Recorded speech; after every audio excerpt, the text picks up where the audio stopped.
अस्सलाम वालेकुम, आप देख रहे हैं प्रोग्राम बयानिया और मैं हूं आलिया शब्बीर। नाजरीन, ये मखलूत हुकूमत 2 महीने बाद अपना पहला बजट और शायद ये आखिरी बजट भी है, अकलौता बजट है इनका, ये पेश करने में कामयाब हो गई है। और ये उनकी सबसे पहली और बड़ी कामयाबी अब तक की है कि उन्होंने एक बजट पेश कर दिया है। इससे पहले आपको पता है कि सियासी अदम इस्तेहकाम था, मुआशी अदम इस्तेहकाम था, जिस तरह से रुपए की बेकदरी थी, डॉलर की ऊंची उड़ान थी। इसके बावजूद अभी जिस तरह से उन्होंने ये बजट पेश किया है, ये मुश्किल हालात में बजट पेश किया गया है, लेकिन इस बजट में क्या टैक्स लगाए गए हैं, कहां पे रिलीफ दिया गया है, क्या हदाफ रखे गए हैं, इन तमाम जो इशारे हैं इन पर एक रिपोर्ट तैयार की है। सबसे पहले वो आपको दिखाते हैं, उसके बाद प्रोग्राम का आगाज करते हैं।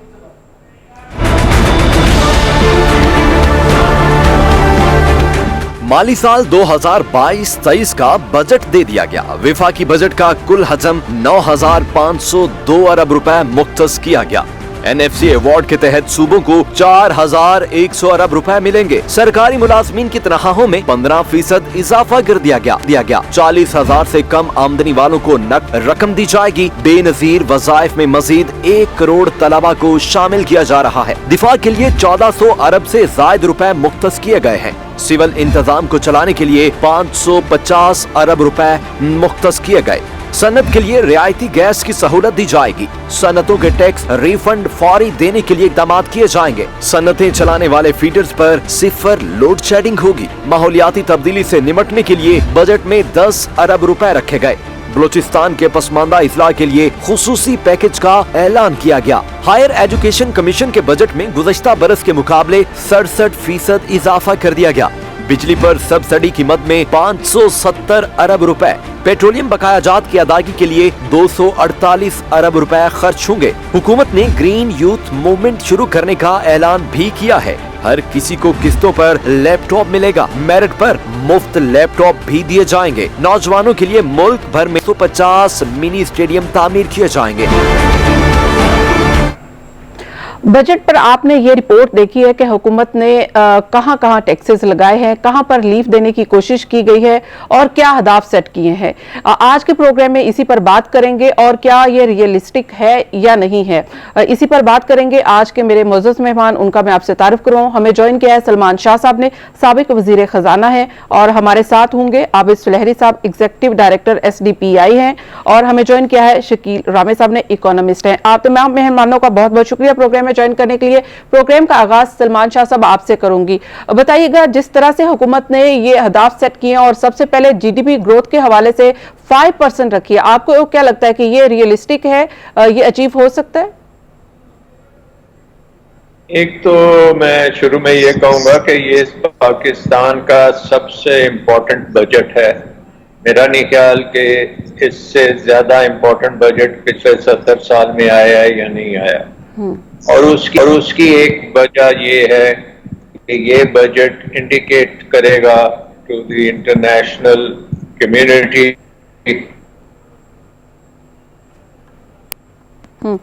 जी, सबसे ये भी एक इस लिहाज से भी इम्पोर्टेंट है कि सबसे बड़ा खसारे का बजट है। आबिद सुलहरी साहब, मैं आपकी जानिब आना चाहूंगी और ये बताइएगा, आप क्या समझते हैं, कितना रियलिस्टिक है GDP ग्रोथ, क्या अचीव एबल है जिस तरह से ये भी इसकी टारगेट रखा गया है?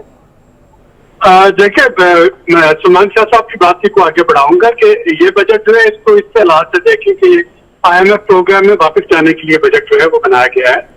अगर आपको याद हो कि पिछले महीने जब दोहा में मुलाकात हुई पाकिस्तानी वफद की और IMF स्टाफ की, तो वहां पे 2 चीजों पे एग्री किया गया था। एक तो यह था कि एनर्जी पे से सब्सिडीज जो है वो हुकूमत रिमूव कर देगी, और दूसरा यह था कि बजट में पॉलिसी एक्शन लिए जाएंगे जो कि मैक्रो इकोनॉमिक स्टेबिलिटी की तरफ लेके जाए।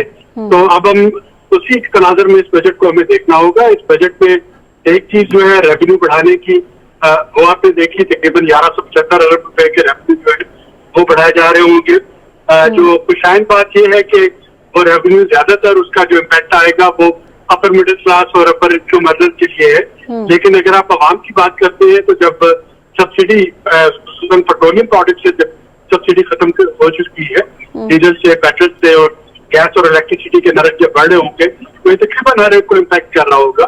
तो इस एक साल में जबकि हुकूमत जो है उसको इलेक्शन में भी जाना है, हुकूमत को अपने डोमेस्टिक स्टेक होल्डर्स जो है उनको भी खुश रखना है और हुकूमत को IMF में भी खुश रखना है, तो इसी तरह का एक फार्मूला बजट जो है वो दिया जा सकता था। और जब भी IMF प्रोग्राम में होते हैं तो यही फार्मूला चलता है कि आप अपनी आमदनी थोड़ी बढ़ा के दिखाते हैं, अखराजात थोड़े कम करके दिखाते हैं और कोशिश करते हैं IMF को बावत करवाने की कि जो फिस्कल डेफिसिट या आपका जो माली खसारा है वो कंट्रोल में रहेगा। नहीं, लेकिन माली खसारा भी तो अभी हमारा बहुत ज्यादा है। सलमान शाह साहब, आपकी जानिब आऊंगी।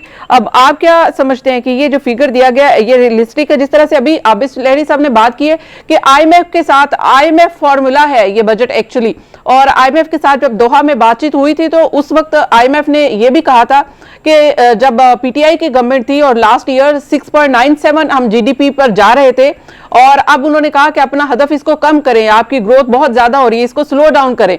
तो एक तो इसकी वजूहात भी बताइएगा, और स्लो डाउन भी की है, और 5% क्या अचीव कर लेगी ये गवर्नमेंट? बड़ा मुश्किल होगा कि 5% आप अचीव करें, क्योंकि एक तरफ आप देख रहे हैं कि कॉस्ट ऑफ डूइंग बिजनेस बहुत ज्यादा बढ़ गई है, क्योंकि एनर्जी प्राइसेस हैं, बिजली की प्राइसेस हैं, इनकी जो फुल इम्पैक्ट है बिजनेसेस पे ये अभी आना है।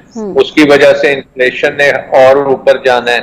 इन्फ्लेशन के साथ फिर कनेक्टेड है इंटरेस्ट रेट्स अगर ऊपर चले गए उसी हिसाब से तो फिर ये इकोनॉमिक स्लो डाउन बड़ा प्रोफाउंड किस्म का हो सकता है, और ये 5% would be a very difficult proposition. इसके साथ साथ आपने ये देखना है कि रिफॉर्म की कोई बात नहीं है इस बजट में। इसमें प्राइवेटाइजेशन के बारे में कुछ नहीं कहा गया इसमें, बल्कि अगर देखा जाए तो गवर्नमेंट एक्सपेंडिचर्स को एक तरह से बढ़ा दिया गया। और हमारा जो इशू है इस वक्त गवर्नमेंट एक्सपेंडिचर्स का ही है कि गवर्नमेंट जो है वो ग्रोथ से ज्यादा फैली हुई है, और उसको रिफॉर्म्स करने के लिए छोटा करने की जरूरत है, कुछ प्राइवेटाइज करने की जरूरत है, SOEs को सही करने की जरूरत है। तो बहुत सी चीजें हैं जो बजट में ना कही गई हैं, ना उनके बारे में बात हुई है, ना उनका इम्पैक्ट लिया गया है। तो in terms of outputs I think ये आबिद ने सही बात की है कि ये ओवरस्टेटेड होता है इन टर्म्स ऑफ रेवेन्यू और अंडरस्टेटेड होता है इन टर्म्स ऑफ एक्सपेंडिचर्स। तो एक रवायती तौर पे एक बजट पेश किया गया है। असल चीज है कि कल को IMF इसके ऊपर अपना क्या रद्द अमल देगी, और अगर IMF ने इसको एक्सेप्ट कर लिया तो फिर तो बड़ी अच्छी बात है कि फिर हमारी गाड़ी आगे चल पड़ेगी। लेकिन अगर उन्होंने उसके ऊपर ऑब्जेक्शन लगाए, क्योंकि IMF का एक कंडीशन ये भी है कि किसी चीज को आप एग्जेम्पशन नहीं दे सकते, जीरो रेटिंग नहीं कर सकते, sales tax across the board आपको लगाना पड़ता है। लेकिन वो लेट्स सी कि वो क्या कहते हैं।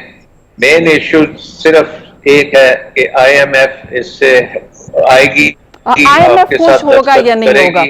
अगर आपके साथ दस्तखत होंगे तो फिर आपकी इकोनॉमी आगे चल सकती है, अगर नहीं होंगे तो हम बहुत बड़े क्राइसिस में ऑलरेडी हैं, तो वो फिर और खराब हो जाएगी सिचुएशन। क्राइसिस जो है वर्स हो सकते हैं, बिल्कुल आपने दुरुस्त बात कही है। लेकिन IMF के ऊपर बात करते हैं, डिटेल में इस बजट के हवाले से बात करते हैं।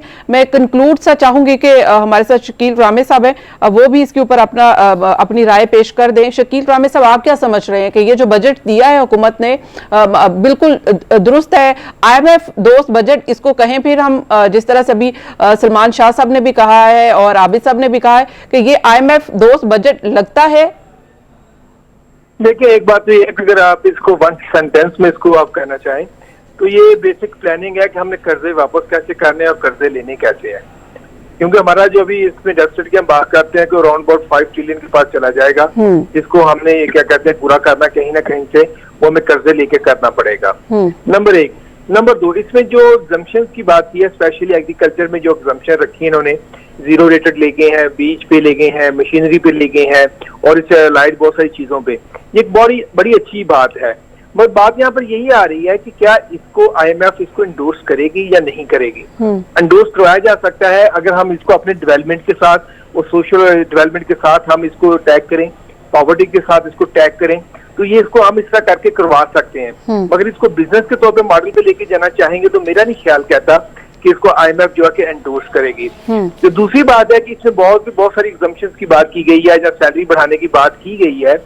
तो अब ये एक बड़ा क्वेश्चन है कि हमारे पास पैसे हैं नहीं तो हम ये पूरे कहाँ से करेंगे। हम पहला जो गैप है उसको पूरा करने के लिए पैसे मांग रहे हैं, इस गैप को कैसे पूरा करेंगे। तो मुझे इससे बड़ी स्ट्रॉन्ग किस्म की सस्पेशन आ रही है, सस्पेशन है कि हो सकता है कि इसके बाद भी एक बजट आए और बड़ी जल्दी आए, कि जिसको यानी कि अभी हो सकता है कि इसमें जो नेगेटिविटी है अभी गवर्नमेंट के बारे में या पॉलिटिकल पार्टीज के बारे में, उसको इन्होंने मिटिगेट करने की कोशिश की है। इन रियलिटी जो है कि वो लेटर ऑन हमें देखना पड़ेगा कि इस बजट में बहुत सी चीजें चेंज हैं। या देखिए जैसा पीटे की गवर्नमेंट ने पहले बात की थी कि उन्होंने सोलर पे 70% उसका यानी कि टैक्स माफ कर दिया था, लेटर उन्होंने वापस ले लिया। एग्जैक्टली उन्होंने आके सोलर पैनल पे ग्राउंड रियलिटी क्या मैच है इन फिगर से जो इस वक्त गवर्नमेंट ने दिए हैं और जो टैक्सेस लगाए हैं, क्या वो इंप्लीमेंट करेंगे तो उससे कौमी खजाने पर क्या असर होगा, इस पर बात करेंगे लेकिन एक ब्रेक के बाद। Keep watching. वेलकम बैक नाज़रीन, प्रोग्राम में एक बार फिर से खुशामदीद। सलमान शाह साहब, मैं आपकी जानिब आना चाहूंगी कि जैसे आपने भी बात की कि IMF तो चाह रहा है कि सेल्स टैक्स भी लगाया जाए, और अभी हमने वजीर खजाना मिफ्ता इस्माइल साहब ने भी इसका कहा है कि वो सेल्स टैक्स या फिर लेवी टैक्स भी लगाएंगे। इस तरह की भी इकदाम आगे चंद दिनों में सामने आएंगे। तो अगर सेल्स टैक्स लगाया जाता है तो या लेवी टैक्स आयद किया जाता है, महंगाई में मजीद इजाफा होगा। तो जो महंगाई की शरह है, अफरात ज़र का हदफ जो रखा गया है वो 11.5 कैसे हो सकता है? जी सलमान साहब, आपको आवाज आ रही है? जी आबिद सुलेरी साहब, यही सवाल के साथ मैं आपकी जानिब आऊंगी कि जिस तरह से ये कहा जा रहा है कि सेल्स टैक्स भी लगाया जा सकता है, लेवी टैक्सेस भी लगाए जा सकते हैं, और इस बजट को भी ये कहा जा सकता है कि ये कोई बजट फाइनल नहीं है, कि जिस तरह से हम देखते हैं कि हर साल बजट आता है, मिनी बजट भी आएंगे और हर रोज बजट आता है, जैसे पेट्रोलियम मसनूआत की कीमतें, बिजली की कीमतों में इजाफा करके। तो अगर सेल्स टैक्स लगाया जाता है तो महंगाई में तो मजीद इजाफा होगा। तो इफरात ज़र का हदफ आपको लगता है कितना रियलिस्टिक है 11.5 का?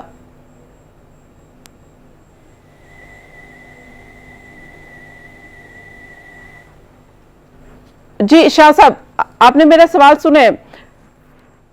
11.5 अफरात ज़र का आपको लगता है कि ये रियलिस्टिक है? जी, इन्फ्लेशन के ऊपर कोई खास इन्होंने रिसर्च करके नंबर नहीं दिया। ऑलरेडी आप देख रहे हैं कि SPI 24% तक तो पहुंच चुका है। अभी पूरी जो प्राइस इंक्रीजेज है एनर्जी की, वो पूरी इकोनॉमी में उन्होंने असर करना है।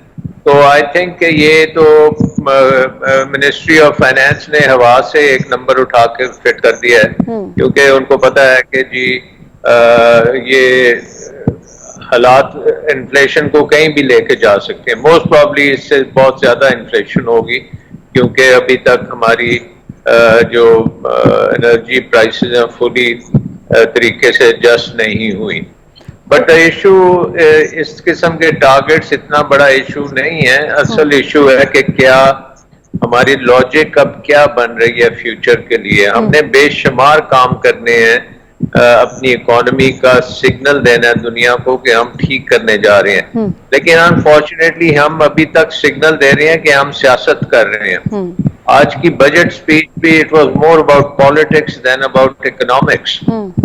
एंड आई थिंक ये इस स्टेज पे अब हमें जरा इकोनॉमिक्स की तरफ तवज्जो देनी चाहिए, ताकि सीरियसली हमारे मुल्क में इन्वेस्टमेंट भी आए, रिफॉर्म्स भी हों, हम ये इकोनॉमिक जो मुश्किलात हैं इनसे भी निकलें और एक नई डायरेक्शन में जाएं।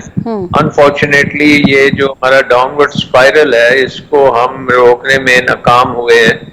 पर्टिकुलरली स्पीच के जरिए हम बहुत सी चीजें कर सकते थे जो नहीं की। तो कॉन्फिडेंस हमने नहीं दिया अपने पर्टिकुलरली मार्केट्स के लिए। इस वक्त मार्केट्स अभी भी बहुत जिटरी हैं और वो देख रही हैं कि ये इतनी बड़ी कोलिशन गवर्नमेंट कैसे मैनेज करेगी चीजों को। सो आगे चलते हुए आई थिंक अभी बहुत हर्डल्स आने हैं, बहुत से प्रॉब्लम्स भी आने हैं, इलेक्शन भी होने हैं, नई केयर टेकर गवर्नमेंट भी आनी है, सो ये सारी चीजें जो हैं इनके जवाब पास चाहिए। टाइम शॉर्ट है, ये मखलूद गवर्नमेंट भी है, टाइम भी शॉर्ट है। शॉर्ट टर्म जो भी अपनी कैलकुलेशन करके और जो भी अहदाफ सेट करेगी शॉर्ट टर्म में करेगी, और जाहिर है कि ये एक पॉलिटिकल गवर्नमेंट है, तो इनका अब नेक्स्ट इलेक्शन में भी जाना है, तो वो अहदाफ भी सामने होंगे। जो इलेक्शन बजट भी है वो भी उनके जहन में होगा, तो ये इसीलिए शायद ये प्रिपेयर किया गया है। मैं चाहूंगी कि आबिद सुलहरी साहब इसी के ऊपर आप कमेंट करें कि ये जो अफराते ज़र है ये 11.5 आपको लगता है कि ये रियलिस्टिक है? क्योंकि अगर आप सेल्स टैक्स लगाते हैं, लेवी टैक्स लगाते हैं, बिजली महंगी करते हैं, पेट्रोलियम मसनूआत की कीमतों में मजीद इजाफा करते हैं, तो महंगाई तो पहले ही इससे कहीं ज्यादा है, तो आपको नहीं लगता कि ये महंगाई मजीद बढ़ेगी? ये 11.5 तो ऐसे जस्ट फिगर ही उन्होंने दे दिया, इट्स फर्ज फिगर, इसको आप नहीं कह सकते, रियलिस्टिक नहीं कह सकते। जी, मेरा नहीं ख्याल कि 11.5% पे महंगाई रहेगी, ये इससे ज्यादा बढ़ेगी। जब इसका आपको असर आना शुरू होगा एनर्जी सब्सिडीज की विड्रॉल का, जब आपको असर आना शुरू होगा इंपोर्टेड गंदम की इम्पैक्ट का, और जब आपको असर आना शुरू होगा बाकी जो बहुत से बजट मैयर जो है जिसमें कि ये रेवेन्यू इकट्ठा किया जा रहा है, तो इन्फ्लेशन जो है मजीद बढ़ेगी। और ये हमें इसलिए भी देखना चाहिए कि इस वक्त ग्लोबल रिसेशन और ग्लोबल इन्फ्लेशन में इजाफे की वार्निंग जो है वो तकरीबन तमाम मल्टीलैटरल अदारे दे रहे हैं। वर्ल्ड बैंक की आप आउटलुक रिपोर्ट उठा के देखते हैं, आप एडीबी की IMF की कोई भी उठा के देखिए, तो सबका यही ख्याल है कि अभी तेल की कीमतें जो है इनमें मजीद इजाफा होगा, और अगर तेल की कीमतों में मजीद इजाफा होता है तो इसका मतलब यह है कि पाकिस्तान में भी उनकी कीमतें, अगर उसका इम्पैक्ट जो है वो पास ऑन करना पड़ा तो इन्फ्लेशन बढ़ेगी। और दूसरी चीज ये कि जब इन्फ्लेशन बढ़ती है तो फिर इसके साथ स्टेट बैंक को अपनी मॉनेटरी पॉलिसी भी टाइट करना होती है। तो अभी जो इंटरेस्ट रेट 14.25 पे है, अगर ये इन्फ्लेशन जो है ये मजीद बढ़ती है तो वहां पे भी आपको कुछ ना कुछ इजाफा जो है वो ध्यान में रखना चाहिए। तो जो ईज ऑफ डूइंग बिजनेस है, जो कॉस्ट ऑफ डूइंग बिजनेस है और जो कॉस्ट ऑफ लिविंग है, इन दोनों में अभी मजीद इजाफा होगा। राइट, फिर हमारे पास सोल्यूशन क्या है? शकील साहब आपकी जानिब आऊंगी। सब्सिडी हम IMF के जो शराइत के मुताबिक दे नहीं सकते हैं, और पेट्रोलियम की कीमतें बढ़ती हैं, महंगाई बढ़ेगी, और फिर ये अफराते ज़र के ये जो फिगर है ये तो फिर हवा हो गए ना, इनके ऊपर तो बात ही ना करें। तो फिर सोल्यूशन क्या है? फिर ये बजट जो है ये तो फिर किताबी बजट ही रह गया। एक चीज तो ये है कि क्वेश्चन हम कहाँ से ले सकते हैं, जो कि अभी मैंने आज एक रिपोर्ट भी पब्लिश की है, शहबाज राना का ही थी, उसने पब्लिश की है कि लास्ट ईयर जो हमने टैक्स में एग्जम्पशंस दिया लीड क्लास को, कॉर्पोरेट सेक्टर को, वो थी 1.7 ट्रिलियन। ऐसा ह्यूज, ये देखने के इसको कन्वर्ट करें जो 5-6 बिलियन डॉलर बनता है, और इतने के लिए, इससे कम के लिए बल्कि हम दर बदर फिर रहे हैं। तो मेरे ख्याल कहते हैं अब इससे जो है कि कॉर्पोरेट सेक्टर को आगे आना होगा, और जो बिजनेस कम्युनिटी है, जिस तरह हम अभी बात नहीं कर रहे चार्टर ऑफ इकोनॉमी की, सिर्फ जो पॉलिटिकल पार्टीज के दरमियान में चार्टर ऑफ इकोनॉमी नहीं होना चाहिए, ये चार्टर ऑफ इकोनॉमी बिजनेस के भी होना चाहिए, ये इंस्टीट्यूशन का भी होना चाहिए, सोसाइटी का, कि आप इसको देखना पूरी लेके चलेंगे वाकई ये चार्टर ऑफ इकोनॉमी कंट्री का है, ना कि 1-2 क्लासेस का है। अभी क्या हो रहा है, अभी देखें जो पहले जो कंसल्टेशन की है बिजनेस कम्युनिटी में की, क्या फार्मर एक बहुत बड़ा स्टेक होल्डर, आप उसको भी लेना चाहिए था, और ये जो बिजनेस कम्युनिटी थी वो भी बड़े लोग थे, यानी कि एसएमईज के रिप्रेजेंटेटिव आपको खाली नजर आते हैं इससे में। तो एक चीज तो यह है कि हम यहाँ से क्वेश्चन निकाल सकते हैं। दूसरी बात जो इन्फ्लेशन की हम बात करते हैं, इसको 2-3 तरीकों से हम देख सकते हैं। पिछले जो 4-5 साल के हम देखें डेटा, डॉलर डेप्रिशिएट हुआ है, डॉलर एप्रिशिएट हुआ है, हमारी जो रुपये की वैल्यू वो कम हुई है। इसका मतलब है कि लोगों की परचेजिंग पावर कम हुई है, क्योंकि इसमें कोई खास हमें नजर नहीं आया कि डॉलर की एप्रिशिएशन के लिहाज से हमें इनकम बढ़ती नजर नहीं आई। दूसरी बात यह है कि कमोडिटी प्राइसेस जो है कि कॉन्स्टेंटली ऊपर जा रही हैं ग्लोबल मार्केट में। तो तीसरी बात यह है कि अभी जो टैक्स की बात की, अच्छा जिन्होंने किया कि अभी टैक्स को इसको रिलैक्स कर दिया, अगर ये टैक्स इस पे बढ़ाते पर सैलरी क्लास पे तो ये और भी इम्पैक्ट होता। मेरे ख्याल से ये वाला एक क्वेश्चन है जो सैलरी क्लास को मिलेगा। फिर भी जो कि अभी इन्फ्लेशन रेट है, मेरा ख्याल कहता है कि 15 से 20 के दरमियान वेरी करेगा। इसको भी देखना पड़ेगा कि इंटरनेशनल जो कमोडिटी प्राइसेस है वो कैसे चल रही हैं। राइट, लेकिन सलमान साहब हमें तो टैक्स कलेक्शन बढ़ाना है, हमें अपनी इनकम को इंक्रीज करना है, और जो हमारा रेवेन्यू है वो तो हम कलेक्ट नहीं कर सकते। जो हम हदफ रखते हैं, अभी 7,000 रखा, वो हम नहीं अचीव कर पाएंगे। 3000 लॉसेज इसमें आ जाते हैं, चोरी आ जाती है, उसके लिए हमारा कोई मैकेनिज्म नहीं है कि हम उसको बेहतर कर सकें। और ये सैलरी क्लास के ऊपर जो टैक्स था वो भी अब इसमें भी छूट दे दी गई है, तो ये हुकूमत इसको मैनेज कर लेगी? ये जो छूट दी है, एक तरफ से सब्सिडी खत्म कर दी है और दूसरी तरफ से छूट दे दी है, तो ये हुकूमत मैनेज कर लेगी? देखिए, आई थिंक एक तो ये है कि बजट जो है ना, ये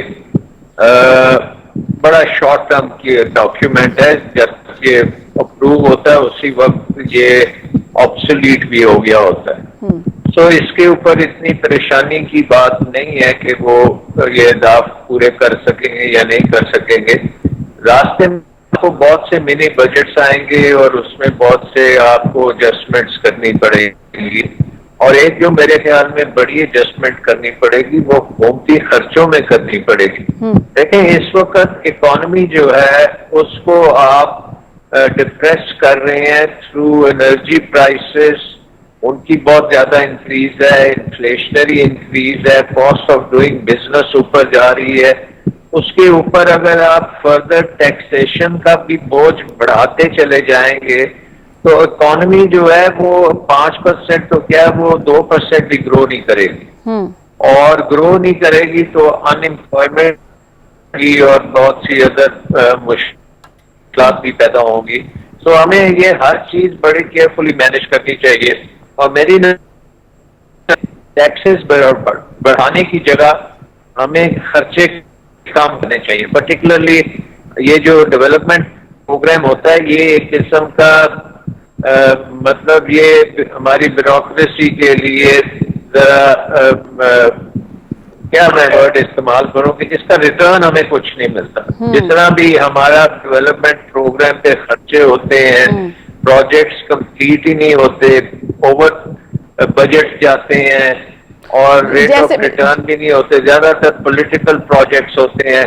जी ठीक है सलमान शाह साहब, ब्रेक शामिल कर दी है। जैसे आप कह रहे हैं डेवलपमेंट बजट में तो 808 बिलियन तो अभी इस गवर्नमेंट ने ये रखा है, तो जाहिर है कि ये पॉलिटिकल गवर्नमेंट जब भी आती है तो वो इस तरह के हदाफ रखती हैं, इलेक्शन की तरफ जाने के लिए, अवाम को अपनी तरफ लाने के लिए ये इस तरह की डेवलपमेंट जो बजट है वो फिगर्स हैं वो शामिल की जाती हैं।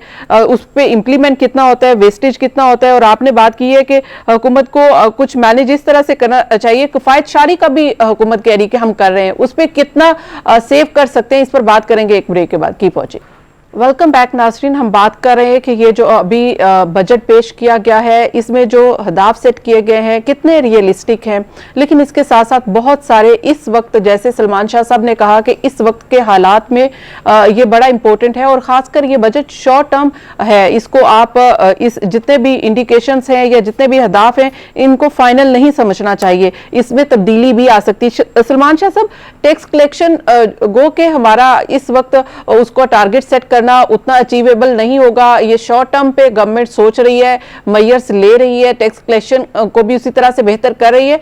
ये रिटेलर से टैक्स कलेक्शन हमारा बड़ा मसला रहा है, कभी भी कोई भी गवर्नमेंट रिटेलर को टैक्स नेट में नहीं ला पाई है। तो अभी ये जो रिटेलर के लिए फिक्स किया गया है, आपको लगता है कि ये गवर्नमेंट के लिए सूदमंद भी होगा, फायदेमंद भी होगा, और वाकई ही ये इम्प्लीमेंट भी होगा? देखिए, ये इस तरह की चीजें पहले बहुत दफा हुई हैं, और इस दफा भी हमें करनी चाहिए कि रिटेलर्स के लिए अगर ये फिक्स टैक्स टाइप अरेंजमेंट हो जाए और वो कामयाब हो जाए तो अच्छी बात है। We should try it. और इसमें हिस्टोरिकली तो अगर ये आसान बनाएंगे, सिंपल रखेंगे और इतने ज्यादा टैक्स रेट नहीं रखेंगे तो शायद ये कामयाब हो जाए। लेकिन अगर इसमें भी वो ट्रेडिशनल चीजें आ गई कि इसके साथ उनको ब्लैकमेल किया जाएगा या उन्हें तंग किया जाएगा, तो फिर ये प्रॉब्लली सक्सीड नहीं करेगा। वैसे अगर आप अपने टैक्स के टारगेट्स देखें तो मेरा नहीं ख्याल कि इतने कोई एम्बिशियस टारगेट्स हैं। 6 ट्रिलियन तो ऑलरेडी आपने इस साल टारगेट अचीव कर लिया है, और अगर आप इन्फ्लेशन और जो इकोनॉमिक ग्रोथ की ये प्रोजेक्शंस कर रहे हैं उसके हिसाब से देखें तो ऑटोमेटिकली ही कोई 15% तो इंक्रीज टैक्स कलेक्शन में हो जाएगी, जो आपको वो 7 ट्रिलियन के टारगेट तक ले जाएगी। मेन इशू यही होगा कि पाकिस्तान की इकोनॉमी जो है इसमें कोई मेजर डिसरप्शन ना आए। अगर कोई डिसरप्शन आ गई जिसकी वजह से आपके एक्सपोर्ट्स डिसरप्ट हो जाते हैं या आपकी एग्रीकल्चर डिसरप्ट हो जाती है या आपके बाजार डिसरप्ट हो जाते हैं, जैसे हमने अभी जो ये बिजली का लगाया है कि बाजार 8:30 बजे बंद हो जाए, तो उससे हो सकता है $1-2 बिलियन आप बिजली का बचा लेंगे, लेकिन $20-25 बिलियन का इकोनॉमी को नुकसान होगा, क्योंकि वैल्यू चेन में सर्विसेज सेक्टर में रिटेलिंग बड़ी इंपॉर्टेंट चीज है।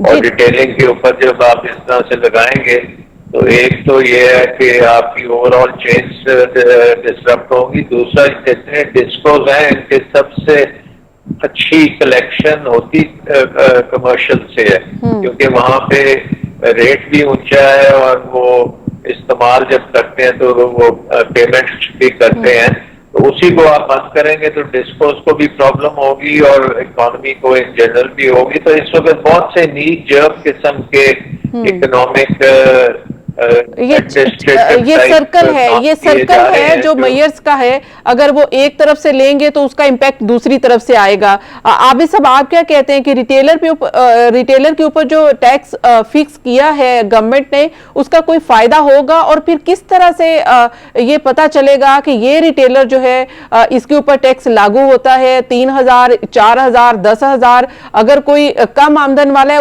उसका तायुन कौन करेगा? जी आलिया, ये टैक्स जो है ये वापडा के जरिए बिजली के बिलों के जरिए वसूल किया जाएगा और ये जो यूनिट्स की कंजम्पशन है उसके हिसाब से फ्लैट रेट पे ये टैक्स होगा। मसला और जाहिर है कि इससे थोड़ा सा रेवेन्यू जो है उसमें इजाफा होगा, थोड़ा सा इकोनॉमी जो है उसमें रेवेन्यू आएगा। लेकिन जैसे कि सलमान शाह साहब कह रहे हैं कि इकोनॉमी के ऊपर इसका इम्पैक्ट आएगा, कि जाहिर है कि जैसे बिजली के बिलों में कलेक्शन भी सबसे ज्यादा कमर्शियल साइड से ही होती है, फिर जो अगर यहाँ से इनकम जो है वो जनरेट होती है तो मईशत के ऊपर उसका भी नुकसान आएगा, अगर आप इस तरह के मैयर भी लेते हैं तो। लेकिन इस वक्त अगर आप पॉजिटिव साइड पे भी देखें तो उससे रेवेन्यू कलेक्ट होगा, लेकिन जो असल प्रॉब्लम हुकूमत के लिए आएगा वो है अपने डोमेस्टिक स्टेक होल्डर्स को सेटिस्फाई करना। PMLN जो कि कोलिशन का एक अहम हिस्सा है, रिटेलर्स और जो हमारे ट्रेडर्स हैं वो उसका एक बड़ा अहम वोट बैंक गिने जाते हैं और उनको क्या इस इलेक्शन ईयर में the run up to election क्या हुकूमत जो अफोर्ड कर सकेगी? अगर तो ये टैक्स जो है वो उनके एसोसिएशन और उनके जो हमायदीन है उनके साथ डिस्कशन के बाद लगाया गया है तो शायद इसका बायन हो, लेकिन अगर ऐसा नहीं है तो फिर PMLN के लिए बड़ा मुश्किल हो जाएगा इस चीज को बैलेंस करना कि एक तरफ वो IMF को उसने खुश रखना है और IMF का एतमाद जीतना है, दूसरी तरफ उसने अपने स्टेक होल्डर जो उसकी जो वोटिंग कॉन्स्टिट्यूएंसी है उनको भी नाराज नहीं करना और इस Catch-22 सिचुएशन में चीजों को आगे लेके बढ़ना। तो ये जितना आवाम के लिए इस वक्त चैलेंजिंग है उतना ही इस वक्त हुक्मरान पार्टी के लिए जाहिर है कि गवर्नमेंट के लिए भी चैलेंजिंग है। जी बिल्कुल। मैं चाहूंगी कि शकील आपकी इसके ऊपर कमेंट कीजिएगा। ये जो फिक्स टैक्स वाला फॉर्मूला है ये कारआमद भी है, इसका फायदा हुकूमत को होगा? जी शकील, आपको आवाज आ रही है? जी मुझे आ रही है। जी रिस्पॉन्ड कीजिएगा कि ये जो अभी ये फिक्स टैक्स वाला फॉर्मूला है ये फौरी तौर पर हुकूमत के लिए कारआमद होगा? आपको क्या लगता है ट्रेडर रिटेलर ये कोऑपरेट करेंगे इस मामले में? देखिए, अगर एक बात यह कि इलेक्शन को मद्देनजर रखने की बात की जाए, क्योंकि जिनका एक ही बजट है इसके बाद इलेक्शन आ जाना है, तो फिर तो मेरा ख्याल करना ये मुश्किल होगा गवर्नमेंट के लिए इस प्रेशर को सस्टेन करना। मगर जो मेरा पॉइंट ऑफ व्यू है, बजाय इसके कि हम इसको स्क्वीज करें, हमें इकोनॉमिक एक्टिविटी जनरेट करने की कोशिश करनी चाहिए। हम उस हालात में पहुंचे हुए हैं कि यहाँ पर अब सेविंग इस तरह की छोटी मोटी जो चीजें हैं ना उससे मामला हल नहीं होगा। हमें स्ट्रांग प्रोडक्शन बेस प्रोवाइड करनी है, हमें स्ट्रांग इकोनॉमिक एक्टिविटी जनरेट करनी है, जिसका हो सकता है हमें शॉर्ट टर्म में तो कुछ, लेकिन उसके लिए सस्टेनेबल गवर्नमेंट भी तो चाहिए। सस्टेनेबल गवर्नमेंट भी तो चाहिए जो कम से कम 5 साल के लिए आई। ये 1 साल की गवर्नमेंट है, इसके ऊपर ना पब्लिक ना कोई इदारे इसके ऊपर अभी रिलाय नहीं कर रहे। तो मैं यही क्वेश्चन, क्योंकि क्लोजिंग का टाइम है, मैं लास्ट कमेंट लेना चाहूंगी कि सलमान शाह साहब आप क्या समझते हैं कि इस बजट के बाद, पहले देखा है कि पेट्रोलियम मसनूआत की कीमतें भी बढ़ाई गई, बहुत कुछ किया गया, लगा कि शायद डॉलर की कीमत कम हो जाएगी, रुपए की कदर बेहतर हो जाएगी, लेकिन ऐसा नहीं हुआ। स्टॉक एक्सचेंज उठा के देख ले, कोई इशारिया इस हुकूमत के आने के बाद मुस्बत नहीं आया। इस बजट के बाद आपको लगता है कि अब इशारे बेहतर होना शुरू हो जाएंगे?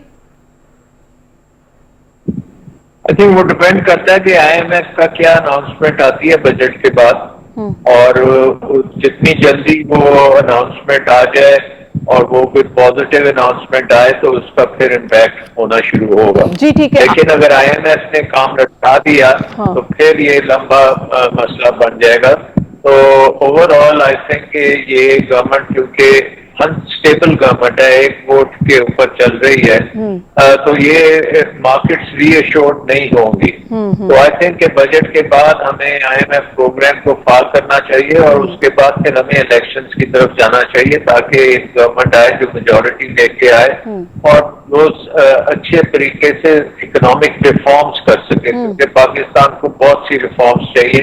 पावर सेक्टर की रिफॉर्म्स है, आपकी पूरी जो इन्वेस्टमेंट क्लाइमेट है, ब्यूरोक्रेसी का जी बिल्कुल रिफॉर्म्स की जरूरत है। मेरे पास टाइम कम है, सलमान शाह साहब नेक्स्ट प्रोग्राम में जरूर डिटेल में गुफ्तगू करेंगे। आबिद सुलैरी साहब आपसे लास्ट कमेंट लेना चाहूंगी, क्या मुआशी इशारे बेहतर हो सकते हैं कि हम ये समझे कि इस वक्त जो है अगर ये बजट आ गया तो मुआशी इशारे बेहतर हो सकते हैं? प्रोग्राम का वक्त भी खत्म हो गया। आबिद सुलैरी साहब आपका भी शुक्रिया और शकील रामे साहब आपका भी शुक्रिया, सलमान शाह साहब आपका भी शुक्रिया। नाज़रीन, यकीनन ये बहुत मुश्किल बजट था हुकूमत के लिए और हुकूमत बहुत शॉर्ट टाइम के लिए ये मेयर्स लेकर ये बजट लेकर आई है।